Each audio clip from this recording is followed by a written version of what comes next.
దక్షిణ వాయువు ఏది వచ్చేసాయి, నా ఉద్యానవనం మీద విసరండి, దాని పరిమళాలు వ్యాపింపజేయండి.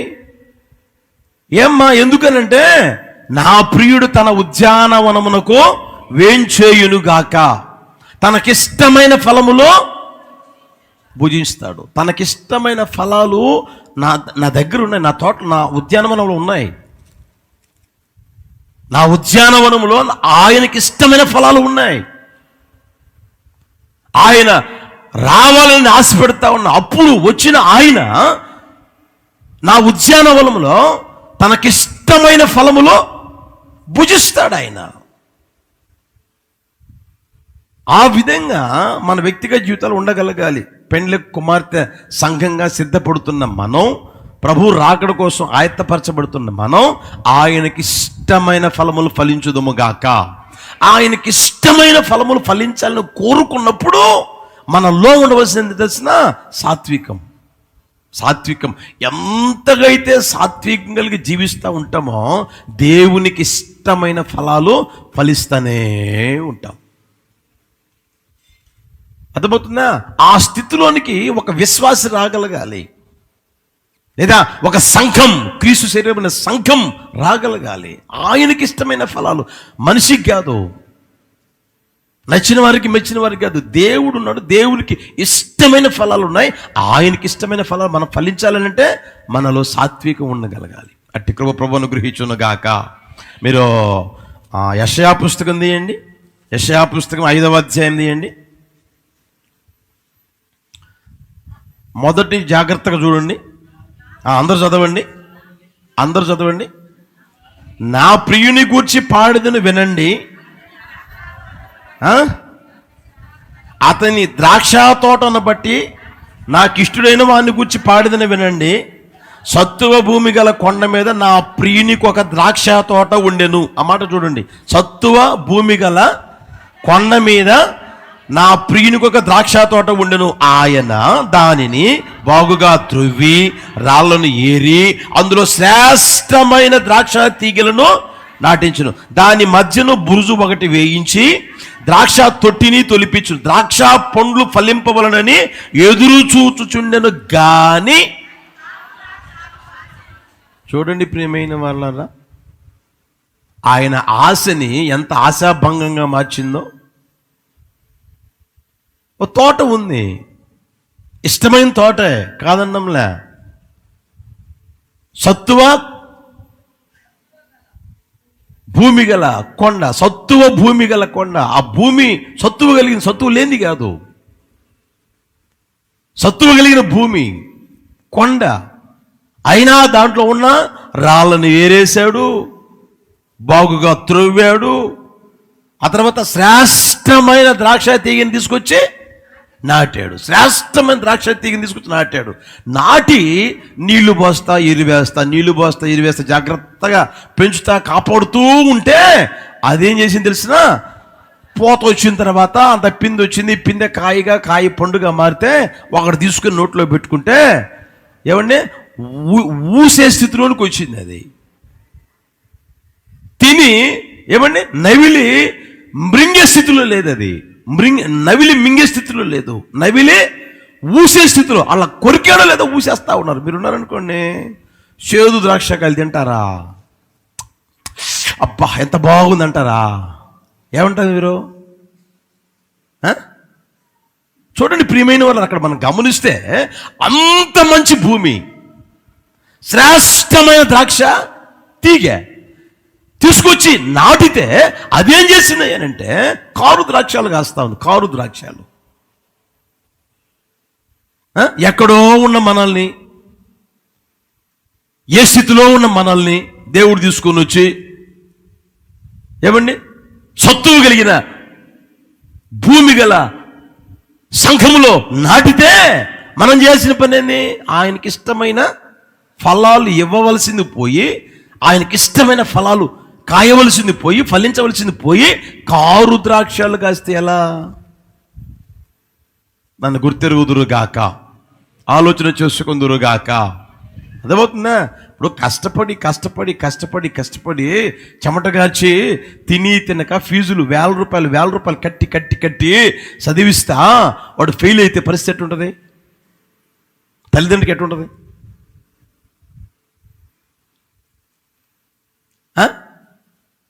గవర్నమెంట్ స్కూల్లో చదివిన వాళ్ళకి ఏమో 598 వస్తే వీటికి ప్రైవేటు మళ్ళా అదేదే ఏం స్కూల్ అది చెప్పరేమండి?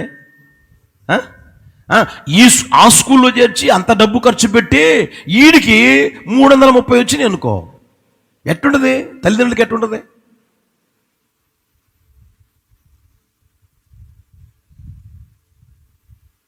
అంత డబ్బు వేస్ట్ అవునా కదా?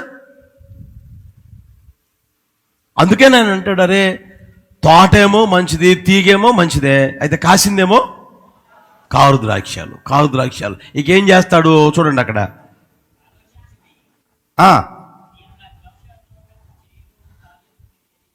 చేసేదను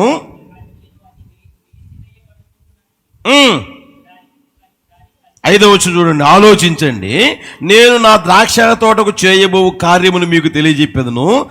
నేను అది మేసివేయబడినట్లు దాని కంచెను కొట్టివేసేదను, అది త్రొక్కబడినట్లు దాని గోడను పడగొట్టి దానిని. చూడండి ప్రియమైన వాళ్ళరా, ఈ రోజున ఆ స్థితిలోనికి మన వ్యక్తిగత జీవితాలు రాకుండాను గాక. కనుక రోజు రోజుకి మన వ్యక్తిగత జీవితం ఎలా మారాలయ్యానంటే ఆయనకి ఇష్టమైన ఫలములు ఫలించేటట్లుగా మారుదుము గాక. యేసయ్యకి ఇష్టమైన ఫలాలు మనం ఫలించగలగాలి. అట్టి కృప అనుగ్రహించును గాక. హల్లెలూయా, హల్లెలూయా. ఇంకొక మాట చెప్పి ముగిస్తాను చూడండి. జెఫన్యా పుస్తకం 2:3.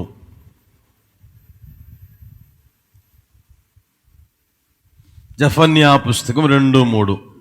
దేశములో సాత్వికులై ఆయన న్యాయ విధులను అనుసరించు సమస్త దీనులారా, యెహోవాను వెదకండి. మీరు వెదకి వినయము గలవారై నీతిని అనుసరించిన ఎడల ఒకవేళ ఆయన ఉగ్రత దినమున మీరు దాచబడుదురు. హల్లెలూయా. దేవుని ఉగ్రత అనేది ఒకటి ఉంది. నువ్వు నమ్మినా నమ్మకపోయినా దేవుని ఉగ్రత అనేది ఒకటి మాత్రం ఉంది. అర్థమవుతుందా? నువ్వు నమ్మినా నమ్మకపోయినా, నీకు తెలిసినా తెలియకపోయినా, తెలుసుకున్నా తెలుసుకోకపోయినా ఉగ్రత అనేది మాత్రం ఒకటి ఉంది. ఆ ఉగ్రత రోజున సహింపగలిగిన వాడు ఎవడూ లేడు. ఆయన ఉగ్రత వస్తే సహించగలిగిన వాడు ఎవడూ లేడు. ఆయన ఉగ్రత దినమున నీకున్న ఆస్తి అక్కరకు రాదు, నీకున్న డబ్బు అక్కరకు రాదు, నీకున్న పలుకుబడి, నీకున్న హోదా, నీకున్న ఏది అక్కరకు నిన్ను రక్షించలేవు, నిన్ను కాపాడలేవు. అర్థమవుతుందా? ఏది నిన్న కాపాడలేదు, ఎవరు నిన్ను కాపాడలేరు. నీ మంది బలమైన, ఖండ బలమైన, ధన బలమైన, ఏ బలం, అన్ని బలాలు ఏకమైనా సరే నిన్ను మాత్రం కాపాడలేవు. ఎప్పుడు? దేవుని ఉగ్రత దినమందు. అర్థమవుతుందా? నిన్ను కాపాడగలిగింది, నిన్ను దాచగలిగింది ఏదైనా ఉందేనంటే సాత్వికము. హల్లెలూయా, హల్లెలూయా. కనుక ప్రియమైన వాళ్ళరా, దేవుని ఉగ్రత దినమందు మనం దాచబడేటట్లుగా, ఆ ఉగ్రత మన మీదికి రాకుండాన్నట్లుగా మనం చేయవలసిన పని ఏందయ్యారంటే, చెప్పండి, సాత్వికం ఉండాలి. మనకు సాత్వికం ఉండాలి. మన వ్యక్తిగత జీవితంలో సాత్వికం కలిగి నడిపించబడతా ఉండగలగాలి. అట్టి కృప ప్రభు మనకు అనుగ్రహించును గాక. హల్లెలూయా, హల్లెలూయా. అర్థమవుతుందా? ఈ రోజున కొంతమంది చేసే పని తెలుసిన. రోమాపత్రిక 2వ అధ్యాయం 5వ వచనం చూడండి. రోమాపత్రిక 2వ అధ్యాయం 5వ వచనం అందరూ తీయండి. నీ కాఠిన్యమును మార్పు పొందని నీ హృదయమును అనుసరించి ఉగ్రత దినమందు అనగా దేవుని న్యాయమైన తీర్పు బయలు పరచబడు దినమందు నీకు నీవే ఉగ్రతను సమకూర్చుకొనుచున్నావు. కొంతమంది ఏమో ఉగ్రత దినం కోసం సమకూర్చుకుంటున్నారంట. ఒరే, ఉగ్రత దినమందు దాచబడరా బాబు, దాచబడరా బాబు. దేవుని ఉగ్రత రాకూడదురా నీ మీదికి. అది ఈ లోకంలో వచ్చే ఉగ్రత అయినా సరే, ఇక్కడ రాయబడిన మాట చూడండి, దేవుని ఉగ్రత దినమందు అనగా అని ఏమనుంది, దేవుని న్యాయమైన తీర్పు బయలుపరచబడు దినమందు. ఒక రోజున మనం అందరం క్రీస్తు న్యాయపీఠం ఎదుట ప్రత్యక్షపరచబడాలి, కనబడాలి, నిలబడాలి మనం. లోకస్తులతో పాటు తీర్చే తీర్పు వేరు, అర్థమవుతుందా? లోకస్తులకు తీర్చే తీర్పు వేరు, దేవుని బిడ్డలకు తీర్చే తీర్పు వేరు. ఆయన ఎదురు నిలవబడాలి. నిలవబడినప్పుడు ఏం చేయాలంటే ఉగ్రత దినముందు మనం దాచబడాలి. హల్లెలూయా, హల్లెలూయా. అర్థమవుతుందా? ఉగ్రత దినముందు మనం దాచబడాలనుకుంటే మనకేం కావాలి? ఇప్పుడు చెప్పండి గట్టిగా. సాత్వికం అవసరం. సాత్వికం నేను ఎంతటి స్థితిలో తీసుకెళ్తుందో గమనించి సహోదరుడా, సహోదరి. అందుకని ప్రభు అంటాడు, నేను చెప్పండి, నేను సాత్వికుణ్ణిరా, నేను మహాబలం కలిగిన వాడినే, నేను రాజాతి రాజునే, సర్వశక్తి కలిగిన వాడినే, సమస్తము చేయగలిగిన వాడిని. అయినా నేను ఎవరినై అంటే సాత్వికుడను. హల్లెలూయా. ఆ సాత్వికం ప్రియమైన వాళ్ళరా ఉగ్రత దినమందు మనం దాచబడేటట్లుగా చేస్తుంది. అట్టి కృప మనకు అనుగ్రహించును గాక. తెస్సలోనిక పత్రిక 5:9 చూడండి. తెస్సలోనిక మొదటి పత్రిక 5:9. మన ప్రభు అయిన యేసుక్రీస్తు ద్వారా రక్షణ పొందుటకే దేవుడు మనలను నియమించను గాని ఉగ్రత పాలవుటకు నియమించలా. దేవుడు మనల్ని నియమించింది ఉగ్రత పాలయ్యేదానికి కాదు, రక్షణ పొందుటకే, దాచబడుటకే. ఉగ్రత దినముందు మనం దాచబడేదానికే ఆయన మనల్ని నియమించాడు. దాన్ని మనం గుర్తిరుగుదుము గాక. కనుక ప్రియమైన వాళ్ళరా, మనకి అవసరమైంది ఏం తెలిసిన? సాత్వికం. ఎంతగా నువ్వు సాత్వికుడిగా మారగలిగితే అంతగా నువ్వు దాచబడుదువు గాక. ఎప్పుడు? ఉగ్రత దినమందు అనగా క్రీస్తు దేవుని న్యాయమైన తీర్పు బయలుపరచబడే దినమందు నువ్వేం చేయాలి? దాచబడాలి. మనమందరం దాచబడాలి. హల్లెలూయా. ఒక మాట చూపిస్తాను చూడండి. తిమోతి 2వ పత్రిక 1వ అధ్యాయం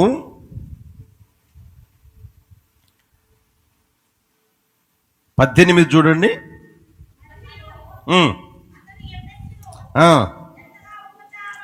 చేసెను ఎరుగుదువు, ఆ దినమునందు అతడు ప్రభువు వలన హల్లెలూయా. ఆ దినం అంటే ఏది? ఉగ్రత దినం అనేది ఒకటి ఉంది. ఆ దినమందు ఏం చేయాలి అంటే మన వ్యక్తిగత జీవితం దేవుని ద్వారా దాచబడాలి, దేవుని ద్వారా కనికరం పొందుకోవాలి. అని అంటే మన జీవితంలో సాత్వికం ఉండును గాక. సాత్వికం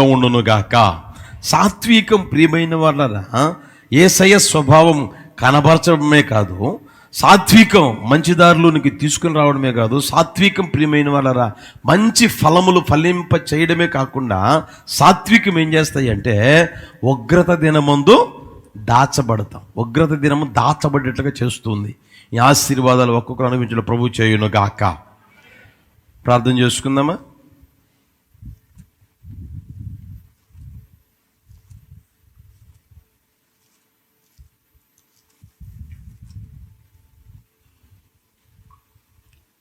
అందరం లేచి నిలబడి ప్రార్థన చేసుకుందామా?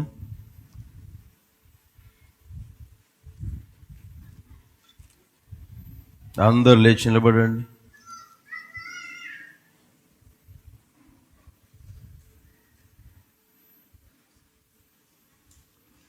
ప్రైజ్ హల్లెలూయా.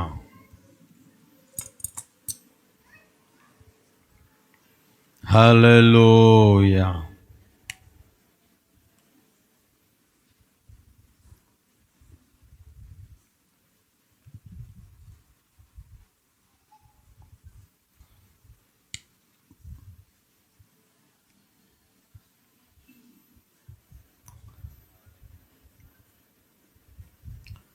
ఒక్క క్షణం ప్రార్థన చేసుకుందాం. ఆకాశపు చేతులు ఎత్తగలిగితే చేతులెత్తి, అందరూ చేతులెత్తి చిన్న ప్రార్థన చేసుకో. యేసు ప్రభువారు అన్నారు, నేను సాత్వికుడను. చూడండి, నీ రాజు సాత్వికుడు. సియోను కుమారుతో చెప్పండి. ప్రైజ్ హల్లెలూయా. సాత్వికము నువ్వు ధరించుకోవాలి ప్రియమైన వాళ్ళన. ధరించుకుంటే అందరికీ కనిపిస్తూనే ఉంటుంది, అందరికీ కనిపిస్తూనే ఉంటుంది. అంటే యేసయ్య స్వభావాన్ని నువ్వు ప్రత్యక్షపరుస్తున్న వ్యక్తివిగా ఉంటావు. యేసయ్య స్వభావాన్ని కనబరిచే వ్యక్తివిగా ఉంటావు.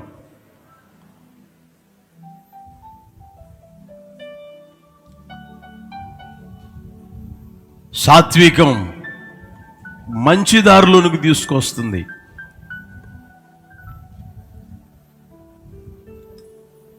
నీవు సాత్వికుడు అయితే ఎవరైనా ఏ తప్పిదములను చిక్కుకుంటే వాళ్ళని మంచి దారిలోనికి తీసుకొస్తావు.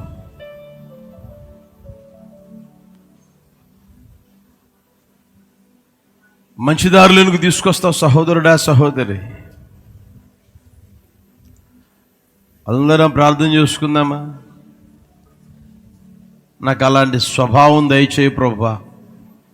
ఒకరిని మంచి దారిలోనికి తీసుకొచ్చే స్వభావం దయచేయి నాయనా. ఆ సాత్వికం నాకు అనుగ్రహించయ్యా. నేను అనేకుల్ని ప్రభువా మంచి దారిలోనికి తీసుకుని రావాలి యేసయ్యా.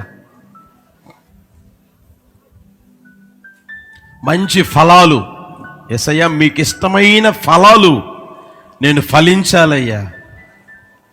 మీకు ఇష్టమైన ఫలాలు నేను ఫలించాలయ్యా.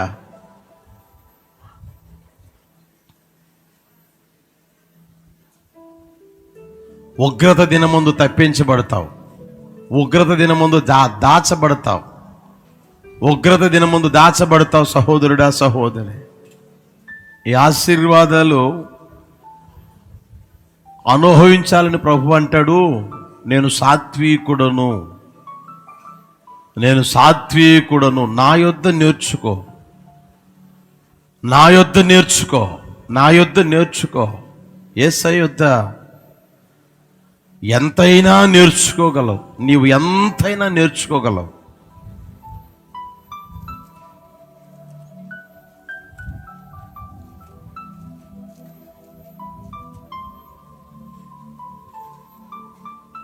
హల్లెలూయా, హల్లెలూయా. యేసయ్యా స్తోత్రం, స్తోత్రం. అందరం ప్రార్థన చేసుకుందామా?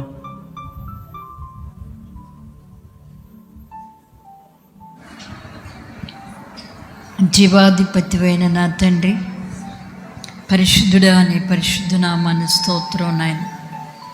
గడిచిన 4 మాసాలు కృపగలిగిన ఆరోగ్యకరమైన రెక్కల నీడలో దాచి క్షేమాన్నిచ్చి మరొక నూతన మాసంలో దేవానికి స్తోత్రి మొదటి పునరుత్థాన దినాన మీ పాదాల చెంత చేరి మీ నామాన్ని స్తుతించడానికి మీరు ఇచ్చిన ఆయుష్ని, ఆరోగ్యాన్ని, క్షేమాన్ని, కృపను బట్టి తండ్రి నిండు మనసుతో మీ కృతజ్ఞతాస్తుతులు చెల్లిస్తున్నాం. మొదటి ఆరాధన అంతటిని జయకరంగా జరిగించారు. రెండో ఆరాధన కూడా ప్రభా మీ నామంలో ప్రార్థించి నాయన ప్రారంభించి ఉండగా ఇప్పటి వరకు మీ యొక్క ఆత్మ సారథ్యములో దీవెనకరంగా జరిగించినందుకు మీకు స్తుతి చెల్లిస్తున్నాం తండ్రి. పాటలు, సాక్ష్యాలు, ఆత్మారాధన ద్వారా మీరు మహిమను పొంది ఉన్నారు తండ్రి. వాక్యమైన దేవునిగా మా మధ్యలోనికి దిగివచ్చి మాతో ముచ్చటించిన ప్రతి మాటను బట్టి కూడా మీకు స్తుతి చెల్లిస్తున్నాము తండ్రి. దయగలిగిన దేవానికి స్తోత్రం. నేను సాత్వికుడును అను లేఖనములో నుండి ప్రభా ఈ యొక్క ఉదయకాల వేళలో మీరు మా మధ్యలోనికి దిగివచ్చి మాతో ముచ్చటించారయ్యా, మీకు స్తోత్రం. దీర్ఘశాంతుడవు మహాబలము కలిగిన దేవుడు అయినటువంటి మీరు అయ్యా నీకు స్తోత్రం. సమస్తాన్ని చేయగలిగినటువంటి అధికారము, సామర్థ్యము, శక్తివంతుడు అయినటువంటి మీరు సాత్వికము కలిగి నడుచుకున్నట్లుగా లేఖనాలు సెలవిచ్చుచూ ఉన్నవి తండ్రి. సాత్వికము ద్వారా తండ్రి నీకు స్తోత్రం కలిగే ఆశీర్వాదాన్ని మీరు మాకు తెలియచేసి ఉన్నారు తండ్రి. నీకు స్తోత్రం నైనా. భయానికమైన చివరి దినాలలో తండ్రి నీకు స్తోత్రం.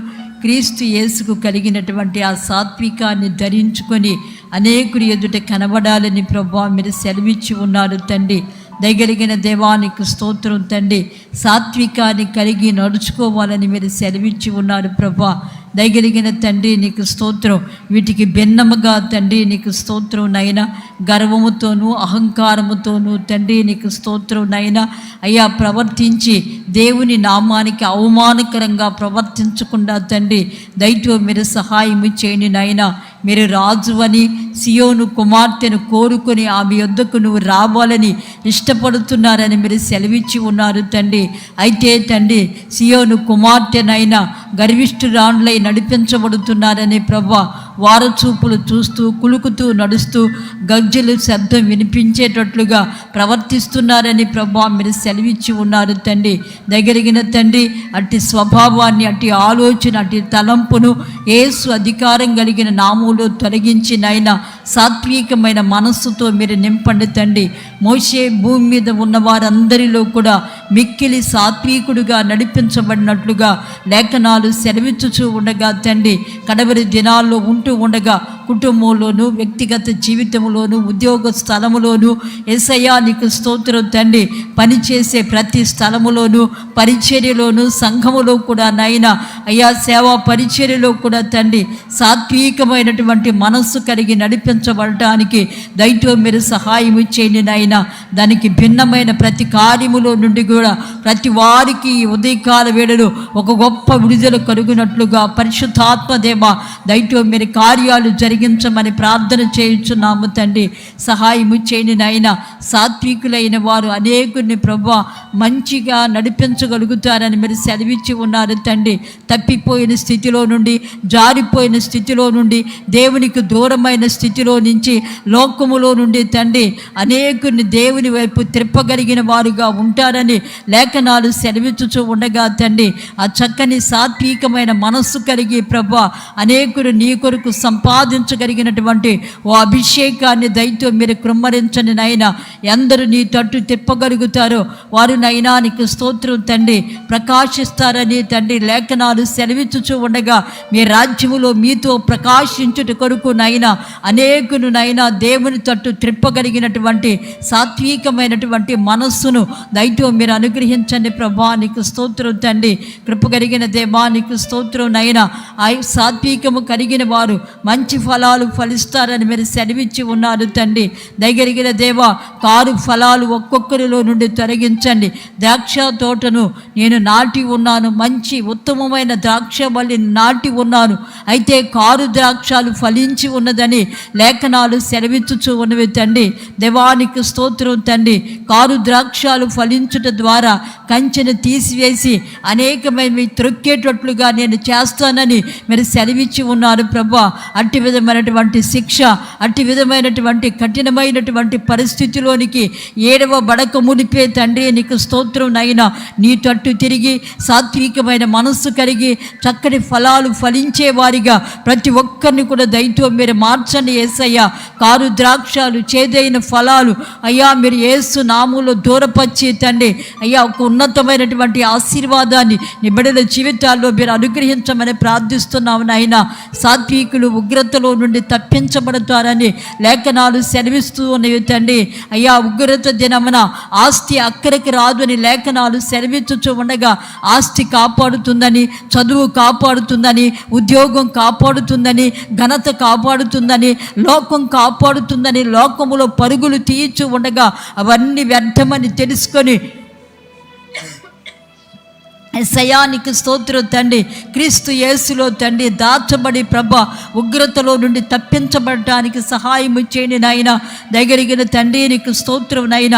ఒరేసీము ఇంటి మీద నీ కనికిరాన్ని చూపినైనా ఉగ్రతలో నుండి తప్పించినట్లుగా తండ్రి ఈ యొక్క పునరుత్థాన దినాన ఎందరైతే తీర్మానముతో నీ తట్టు తిరిగి ఉన్నారో ప్రతి ఒక్కరిని కూడా రాబోయే ఆ ఉగ్రతలో నుండి ఆ కీడులో నుండి తప్పించి ప్రభు రాకడలో ఎత్తబడే వారిగా ప్రభుతో సదాకాలం నిలిచి ఉండేవారిగా ప్రతి ఒక్కరిని కూడా మీరు మార్చమని ప్రార్థిస్తున్నాము నాయన. అయ్యా తీర్మానం చేసిన ప్రతి ఒక్కరిని ప్రత్యక్ష ప్రసారాల్లో పాలు పంపులు పొంది ఈ నీ మాటలు విని నీ తట్టు తిరిగిన ప్రతి ఒక్కరి జీవితాలలో కూడా సాత్వికులై నడిపించబడి పరలోక పట్టణానికి వారసులగినట్లుగా కృప చూపించండి నాయన. కుడి వచ్చిన నీ ప్రజలందరినీ ఆశీర్వదించండి నాయన. కుటుంబాల్లో సమృద్ధినివ్వండి, శరీరాల్లో ఆరోగ్యాన్ని ఇవ్వండి. ఈ మాసమంతా కృపాక్షేమాలతో నింపండి నాయన. బిడ్డలు తలపెట్టిన ప్రతి పనిని కూడా సఫలపరచండి నాయన. సకల ఆశీర్వాదాలతో వర్ధిల్లు చేయండి తండ్రి. ఆత్మలో వర్ధిల్లిన ప్రకారముగా అన్ని విషయాలలో కూడా ప్రతి కుటుంబం వర్ధిల్లి నీ రాక కొరకు సిద్ధపడే కృపనివ్వండి. యోగ్యమైన మనస్సుతో మీ రక్తమాంసాల్లో పాలిభాగస్తులై నీ రాజ్యము కొరకు సిద్ధపడే కృపనివ్వండి. సేవకులను మీరు అభిషేకించి వాడుకున్నందుకు స్తుతి చెల్లిస్తున్నాము నాయన. ఇంకను మీరు బలపరచండి. సంపూర్ణమైన సత్తువతో, బలముతో, ఆరోగ్యముతో, కృపతో మీరు నింపండి. కొలతలేని ఆత్మశక్తిని మీరు అనుగ్రహించండి నాయన. నూతనమైన ప్రకటనలు ఇచ్చి నాయన నిలిచిన ప్రతి స్థలములో కూడా మీ నామ ఘనత కొరకు శక్తివంతంగా వాడుకొని మీరు మహిమను పొందుకొని స్వామి నీకు స్తోత్రం. ప్రతి ఒక్కరిని సాత్వికులుగా మార్చి మీరు రాక కొరకు ఆయుధపరచమని యేసు నామములో అడుగుచున్నాము తండ్రి, ఆమేన్. మన ప్రభువైన యేసుక్రీస్తు కృప, తండ్రి అయిన దేవుని ప్రేమ, పరిశుద్ధాత్మని అన్యోన్య సహవాసము, సన్నిధి ఇప్పుడు ఎల్లప్పుడు సదాకాలం మనకును సకల పరిశుద్ధులకును తోడై నడిపించును గాక. ఆమేన్. అందరం చేద్దామా? ఆమేన్. హల్లెలూయా, హల్లెలూయా, హల్లెలూయా, హల్లెలూయా.